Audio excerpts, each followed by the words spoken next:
초강경 이민 단속이 계속되는 가운데 시민권을 가진 70대 이민자가 이민 단속 요원들에 의해 막무가내 폭행을 당했다며 연방 정부를 상대로 수천만 달러 규모의 소송을 제기했습니다. 한국인들의 미국 방문을 위한 비자 발급이 줄어든 것으로 나타났습니다. 조건이 까다로워지면서 취업, 유학, 교환 방문 등 대부분의 비이민 비자 발급이 1년 전에 비해 감소했습니다. 연방 상원이 빅테크 기업들을 상대로 H-1B 비자 사용 실태 조사를 요구했습니다. 미국인 노동자를 고용할 수 있는데도 외국인들을 채용한다는 의혹입니다. 반면 의료 단체들은 H-1B 비자 수수료 면제를 공개 촉구했습니다. 트럼프 대통령이 한국이 미국에 투자할 금액이 3,500억 달러란 점을 재확인하며 한국을 압박했습니다. 다음 달부터 의약품과 대형 트럭, 가정용 가구에 대한 관세를 부과한다고 발표했습니다. 한 달여 앞으로 다가온 뉴저지 주지사 선거에서 초접전이 예상됩니다. 최근 조사에서 민주공화 두 후보의 지지율이 동률을 기록해 10% 정도로 파악되는 부동층의 향방이 당락을 결정할 것으로 보입니다. 이상은 오늘의 주요 뉴스입니다. 시청자 여러분 안녕하십니까? KBN 뉴스입니다. 초강경 이민 단속이 계속되는 가운데 시민권을 가진 70대 이민자가 이민 단속 요원들에 의해 막무가내 폭행을 당했다며 연방 정부를 상대로 수천만 달러 규모의 소송을 제기했습니다. 이번 소송으로 이민 단속의 정당성과 공권력 남용 논란을 증폭시킬 것으로 보입니다. KTLA 보도에 따르면 캘리포니아 벤나이스 지역 카워시 업주인 라피올라 슈에드는 지난 9일 이루어진 이민 급습 단속 과정에서 연방 요원들에게 강한 태클과 물리적 압박을 통해 제압을 당했다며 DHS와 CBP, 국경순찰대, ICE를 상대로 5천만 달러의 손해배상을 요구하는 민사소송을 제기했습니다. 당시 슈에드는 요원들에게 직원들이 합법적으로 일할 수 있다는 증빙을 보여주려 했으나 오히려 욕설과 폭력을 당하고 바닥에 내동댕이 쳐졌다고 주장했습니다. 그는 요원 3명이 그의 등에 올라타 제압했고 한 명은 무릎으로 목을 누르며 다른 요원들이 팔을 붙잡았다고 밝혔습니다. CCTV 영상에는 가면을 쓴 연방 단속 요원들이 슈에드를 복도에서 밀쳐 넘어뜨리는 장면 등이 담겨져 있었습니다. 그는 최근 심장 수술을 받아 스텐트를 3개나 삽입했고 숨을 쉴 수 없다고 호소했지만 단속 요원들이 이를 무시했으며 수갑이 채워진 채 구치소로 이송돼 12시간 가까이 의료 조치를 받지 못했다고 주장했습니다. 이후 미국 시민권자임이 확인됐음에도 풀려날 때까지 가족에게 전화조차 허용되지 않았다고 덧붙였습니다. 그는 석방 후 병원 진단 결과 갈비뼈 골절, 팔꿈치 부상, 타박상, 외상성 뇌손상으로 인한 뇌진탕 후유증이 확인됐고 여전히 신체적, 정신적 고통을 겪고 있다고 밝혔습니다. 한편 DHS 측은 성명을 통해 이번 작전은 5명의 불체자를 목표로 했으며 슈에드는 연방 요원을 폭행하고 방해한 혐의로 체포됐다고 주장했습니다. 지난 4일 조지아주 현대차 그룹 LG에너지솔루션 합작 배터리 공장 건설 현장에서 체포된 후 귀국 대신 잔류를 택해 구금 상태에 있던 한국 국적자 1명이 법원의 보석 허가로 석방됩니다. 연방이민법원 조지아지청 켈리앤 시드노 판사는 어제 보석 심사를 열고 한국 국적자 이모 씨의 보석을 허가했습니다. 이에 따라 현재 조지아주 폭스턴 이민구치소에 구금 중인 이 씨는 보석금을 납부하면 앞으로 석방 상태에서 남은 법적 절차를 밟게 됩니다. 이 씨 변호를 맡고 있는 로펌 넬슨 멀린스 관계자는 24시간 이내에 석방될 것이라고 밝혔습니다. ICE 등은 지난 4일 조지아주 엘러벨에서 현대차 LG에너지솔루션 합작 HLGA 배터리 공장을 급습해 LG에너지솔루션과 협력사 직원 등 한국인 300여 명을 포함해 475명을 체포해 구금했습니다. 이 중 한국인 316명과 외국 국적자 14명은 자진 출국 형태로 지난 11일 한국으로 귀국했습니다. 현재 영주권 취득 절차를 밟고 있는 이 씨는 당시 체포됐던 한국인 가운데 유일하게 귀국 대신 미국 잔류 및 후속 법적 절차를 택했습니다. 법조계는 이 씨의 빠른 보석 허가가 매우 이례적이라고 평가했습니다. 조지아주 이민법원은 추방 판결 확률은 매우 높고 보석 허가 확률은 낮기로 악명 높은 곳이라며 이 씨가 합법적으로 영주권 절차를 진행하며 가족이 미국에 살고 있어 도주 우려가 없다는 점이 고려된 것으로 보인다고 말했습니다. 한국인들의 미국 방문을 위한 비자 발급이 줄어든 것으로 나타났습니다. 취업, 유학, 교환 방문 등 대부분의 비이민 비자 발급이 1년 전에 비해 감소했는데요. 비자 발급 조건이 까다로워지면서 신청부터 줄어든 것으로 보입니다. 국무부가 어제 발표한 월별 비이민 비자 발급 건수 통계에 따르면 지난 5월 한국인 학생 비자 발급 건수는 2017건으로 지난해 5월 2630건 대비 600건 넘게 줄었습니다. 교환 방문 비자 발급 건수 역시 같은 기간 1041명에서 778명으로 감소했습니다. 소액 투자자와 직원들을 위한 E2 비자 역시 지난해 5월엔 579건 발급됐는데 올해 5월엔 318건으로 줄었고 주재원 비자는 같은 기간 220건에서 209건으로 줄었습니다. 관광 방문 비자 발급 건수는 1817건에서 958건으로 절반 수준으로 떨어졌습니다. 전문직 취업 비자 역시 줄어들었습니다. 지난 5월 기준 한국인에 대한 H-1B 발급 건수는 173건으로 지난해 5월 250건보다 감소했습니다. 트럼프 행정부가 비자 발급 조건도 강화하면서 유학이나 취업을 계획했던 이들이 타국가로 눈을 돌린 경우가 늘어나면서 비자 발급 건수가 줄어든 것으로 보입니다. 최근엔 트럼프 행정부가 전문직 취업 비자 발급 수수료를 $1,000 수준에서 $10만 달러로 올린다고 발표하면서 앞으로 H-1B 발급도 급감할 것으로 전망됩니다. 연방 상원이 빅테크 기업들을 상대로 H-1B 비자 사용 실태 조사를 요구했습니다. 미국인 노동자를 고용할 수 있는데도 외국인들을 채용한다는 의혹입니다. 반면 의료단체들은 정부에 $10만 달러에 달하는 H-1B 신청 수수료 면제를 공개 촉구했습니다.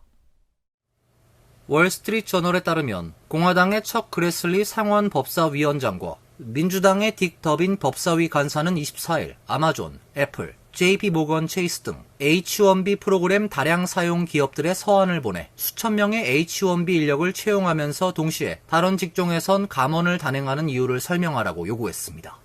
의원들은 각 기업의 H-1B 근로자 수, 임금 수준, 미국인 노동자의 일자리 상실 여부 등에 관한 상세 자료 제출을 요청했습니다. 서한엔 생성형 AI 확산으로 IT 업계 실업자가 지난해 12월 9만 8천 명에서 올해 1월 15만 2천 명으로 늘었다는 지난 2월 월스트리트 저널 보도도 인용됐습니다. 아마존, 애플, JP모건 외에도 이번 서한을 받은 기업엔 딜로이트, 구글, 메타 플랫폼스, 마이크로소프트, 월마트, 코그니전트, TCS 등이 포함됐습니다. 이들 기업은 오는 10월 10일까지 답변을 제출해야 합니다. 아마존은 최근 수년간 수만 명을 감원을 하면서도 H-1B 인력을 대거 채용해왔습니다. 2025 회계연도에만 14,000건이 넘는 H-1B 신규 채용 승인을 받았습니다.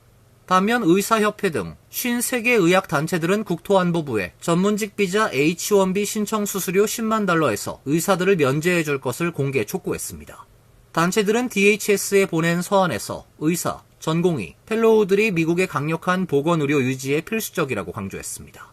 단체들은 서한에서 정부가 H-1B 의사들의 미국 입국을 국가의 이익으로 간주해 새 신청 수수료를 면제함으로써 H-1B 의사들이 의료 서비스 인력 공급 통로로 계속 남아있게 할 것을 촉구한다고 밝혔습니다. 트럼프 대통령이 한국이 미국에 투자할 금액이 3,500억 달러란 점을 재확인하며 한국을 압박하고 있습니다. 트럼프 대통령은 다음 달부터 의약품과 대형 트럭, 가정용 가구에 대한 관세를 부과한다고 발표했습니다. 트럼프 대통령은 어제 백악관에서 관세와 무역 합의에 대해 언급하며 아시다시피 일본에선 5,500억 달러, 한국에선 3,500억 달러를 받는다. 이것은 선불이라고 밝혔습니다. 월스트리트 저널은 하워드 러트닉 상무장관이 한국 측 관계자들에게 대미 투자액을 늘려 일본의 대미 투자액에 근접하도록 할 것을 요구하는 한편 투자 자금 중 대출이 아닌 현금으로 제공되는 비율을 높이라고 압박하고 있다고 전했습니다. WSJ는 또 일본과 유사한 조건들을 한국이 수용해야 한다는 입장을 분명히 했다고 보도했습니다.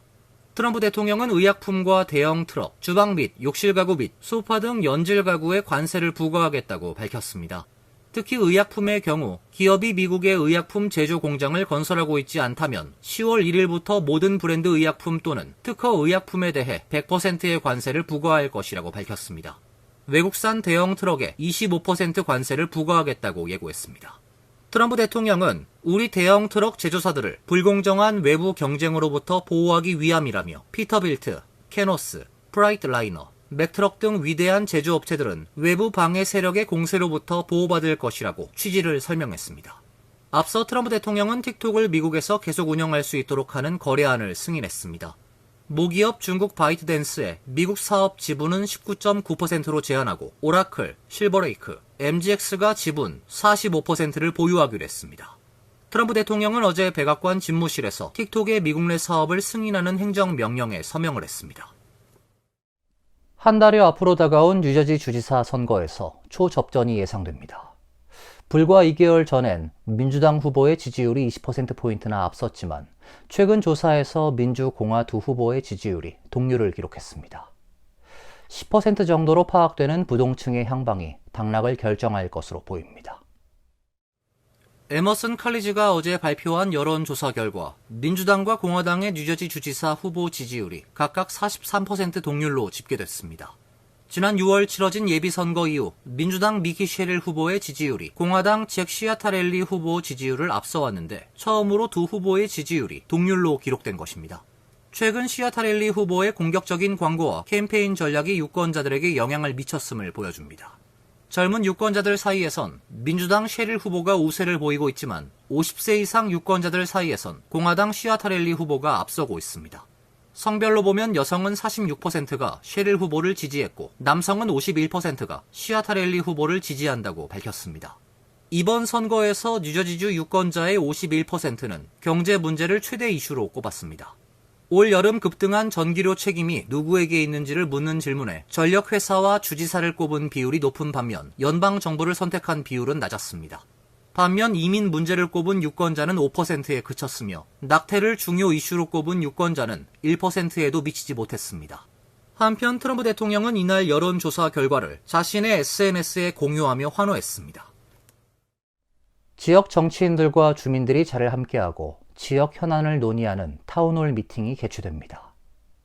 트럼프 정부 이후 변화된 이민 정책과 11월 본선거를 앞두고 다양한 내용이 논의될 것으로 예상되는데요. 한인들의 많은 참여를 당부했습니다. 시민참여센터와 뉴저지 지역 한인 봉사단체들이 공동으로 주 상하원 의원들과 함께 지역사회 현안을 논의하는 타운홀 미팅을 개최합니다. 이번 미팅은 지난 6월 개최될 예정이었지만 당시 갑자기 의회에 긴급 일정이 발생해 연기됐습니다. 타운홀 미팅은 다음 주 화요일 9월 30일 저녁 7시부터 펠팍에 위치한 뉴저지 한인회관에서 개최되며 뉴저지 대부분의 한인타운이 포함되어 있는 37선거구 고든 존슨 주 상원 의원과 엘렌박, 샤마 헤이더 주 하원 의원이 참석해 한인사회 의견을 청취하고 주 정부 입장을 설명할 계획입니다. 뉴저지 한인 단체들은 오늘 자리를 함께하고 분야별 질의 내용을 정리하는 등 의견 교환을 했습니다. 뉴저지 주정부에서 이민자들의 신분에 관계없이 그분들이 어떤 혜택 신청이나 서비스를 받을 때 이 신분을 보호해주는 그 내용을 담고 있는 법안이기 때문에 이 법안이 꼭 통과되고 주지사 서명까지 거쳐서 그 외 소셜 번호가 없는 주민들의 세금 납부 문제, 발달장애 아동들의 사회적 독립을 위한 지원, 뉴저지 공립학교에서 시민교육 강화도 요구할 계획입니다. 시민참여센터 김동찬 대표는 타운홀 미팅엔 누구나 참석 가능하며 누구나 발언할 수 있다며 한인들의 많은 참여를 당부했습니다. 다음 달부터 시작되는 메디케어 가입 갱신 기간을 앞두고 서울 메디칼 그룹이 의료인들과 보험 에이전트 등을 초대하고 킥오프 행사를 개최했습니다. 한인사회 최대 규모의 의료 네트워크 서울 메디칼 그룹이 킥오프 행사를 개최했습니다. 어제 저녁 뉴저지 알파인에서 열린 킥오프 행사엔 의료인과 보험 에이전트 등 100여 명이 참석한 가운데 서울 메디칼 그룹의 프로그램을 소개했습니다. 서울 메디칼 그룹은 지난 23일 또 다른 의료 그룹 한미 메디칼 그룹과 통합을 선언하고 더욱 업그레이드된 서비스를 제공하게 됩니다. 리처드 박 서울 메디컬 그룹 회장은 미국에서 부모님 세대가 헌신으로 일군 한인 사회의 발전에 기여하고 고생하신 한인 1세대에게 감사한 마음을 돌려드리기 위한 마음으로 두 메디컬 그룹의 통합을 통해 더 나은 의료 서비스를 제공하고자 한다고 밝혔습니다. So SMG and KMG merged together, and so what that does, why does that matter for the rest of the country? When we're larger, we have more resources. We're able to invest more. And that investment doesn't stop in California, it lasts across the country. So our technology, our artificial intelligence investments, and also working with the insurance companies and payers. Because of our size and mass, we're able to get better contracts for our doctors and our patients. So we're so excited. This merger allows us to do things that were previously impossible. 미주 한인 사회를 대표하는 두 메디컬 그룹의 통합으로 총 5,500명 이상의 주치의와 전문의들이 소속된 메디컬 그룹으로 도약했으며 캘리포니아와 뉴욕, 뉴저지는 물론 조지아, 워싱턴, 하와이주 등에 걸친 기존 네트워크를 기반으로 서비스 지역의 확대를 추진한다는 계획입니다. 어제 킥오프 행사장엔 유나이티드 헬스와 휴메나, 웰케어 등 건강보험사들도 참석해 자사의 새로운 보험 정보를 제공했습니다. 이어서 간추린 소식입니다. 트럼프 대통령은 어제 백악관 집무실에서 워싱턴 DC에서 살인을 하면 사형에 처하도록 하는 행정명령에 서명했습니다. 트럼프 대통령은 링컨 기념관을 보기 위해 아이오와에서 왔던 사람들이 죽임을 당했다며 더 이상 그런 일이 일어나선 안 된다고 말했습니다. 백악관 관계자는 행정명령엔 펜본디 법무부 장관과 제닌 피로 워싱턴 DC 검사장에게 사건의 증거와 사실이 사형이 적용돼야 한다는 점을 나타낼 경우 사형을 시행하도록 지시하는 것이라고 설명했습니다. 워싱턴 DC는 1981년에 사형제를 공식적으로 폐지해 대통령의 행정명령으로 사형을 다시 도입할 수 있을지는 불분명합니다.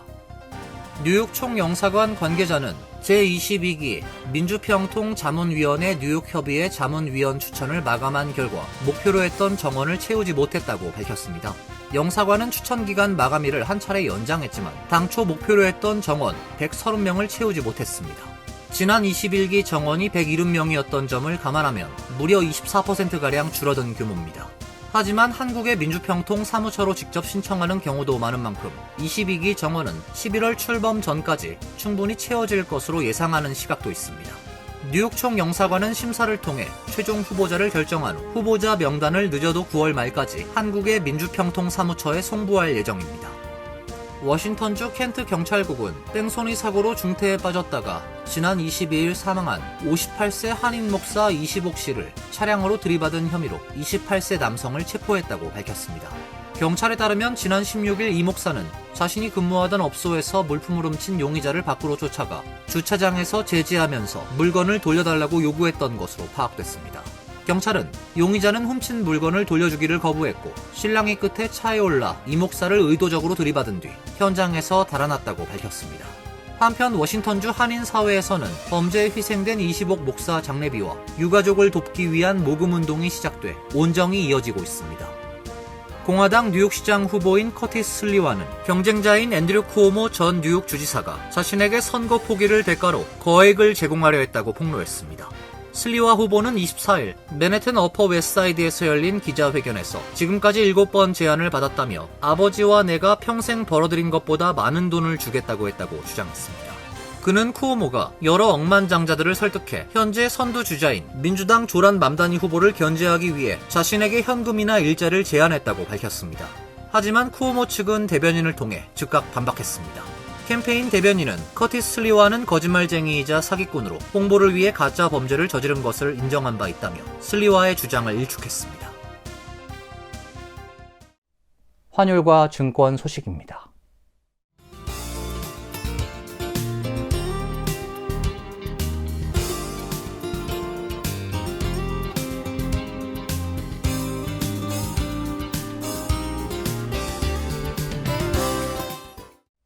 이어서 날씨입니다. 내일은 대체로 맑은 날씨가 예상됩니다. 낮 최고 기온 78도, 섭씨 26도, 밤 최저 기온은 65도, 섭씨 18도로 예상됩니다. 일요일은 비 소식이 있습니다. 흐린 가운데 한두 차례 소나기가 내리겠습니다. 다음 주는 대체로 맑은 날씨가 이어지다 주말께 다시 비 소식이 있습니다. 이상으로 KBN 뉴스를 마칩니다. KBN과 함께 즐거운 시간 되시길 바랍니다. 위동부 최대 한인방송 KBN이 제작하는 KBN 뉴스는 웹사이트 mykbn.com 그리고 유튜브와 페이스북에서 다시 보실 수 있습니다. 좋아요, 구독, 알림 설정은 뉴스 제작에 큰 도움이 됩니다.